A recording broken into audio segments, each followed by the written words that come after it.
Teman-teman, pernah ngalamin nggak? Baru ganti aki atau akinya baru banget, terus soak lagi. Diganti lagi baru soak lagi. Ternyata itu problemnya ada di kelistrikan motor, teman-teman. Apa aja problemnya? Jangan kemana-mana, simak video berikut ini ya.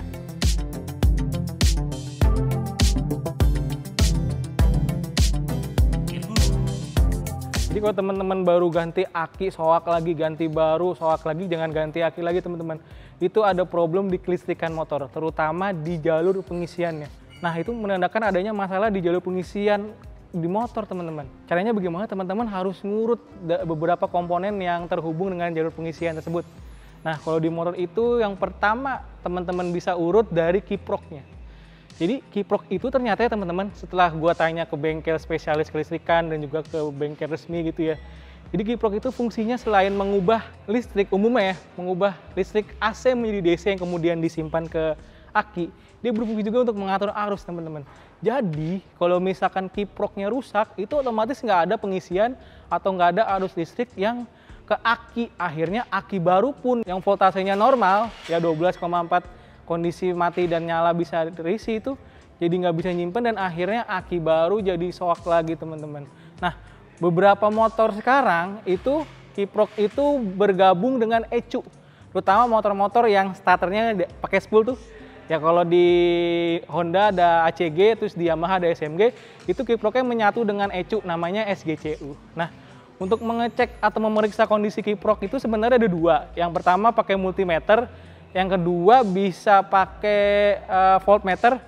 Ada tiga deh, satu lagi teman-teman bisa pegang tuh kiproknya kalau keadaan mesin nyala tapi kiproknya nggak ada anget atau cuman dingin doang gitu, itu menandakan kalau kiproknya sudah rusak. Nah kalau sudah rusak otomatis aki yang baru kondisinya baru jadi soak lagi karena nggak ada pengisian di situ teman-teman. Nah kalau kiproknya bagus, akinya juga baru tadi ya, masih begitu juga, teman-teman bisa cek kabelnya. Siapa tahu di kabelnya itu ada kayak semacam yang ngelupas sehingga ada arus yang keluar, arus yang bocor. Sering terjadi ke motor yang suka modifikasi kelistrikan tapi tanpa memperhatikan keamanan. Dan itu juga bisa, pertama sikringnya bisa cepat putus, yang kedua potensi kebakarannya juga lebih besar teman-teman.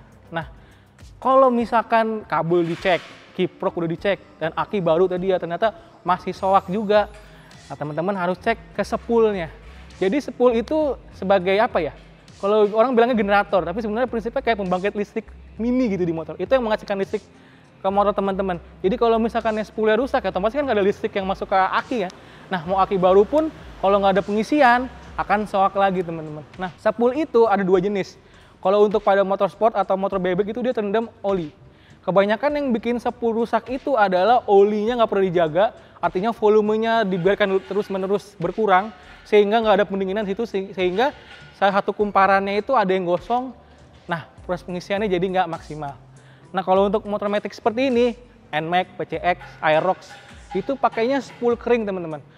Problemnya adalah as pemutar spoolnya itu kebanyakan ada sealnya kan itu ya. Sealnya itu udah getas, bocor, sehingga menghasilkan oli yang kemana-mana, menutup kumparannya, akhirnya membuat spool nggak bisa menghasilkan listrik secara maksimal teman-teman. Jadi kalau teman-teman akinya sering soak, udah ganti baru soak lagi, ganti baru soak lagi terus, jangan ganti akinya deh.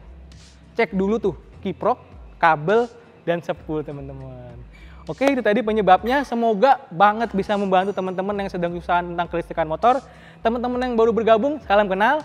Jangan lupa like, subscribe, dan tekan tombol lonceng untuk berlangganan. Kita diskusi di bawah di kolom komentar. Follow juga IG kami di @geotismotor. Sampai ketemu di video berikutnya. Dadah!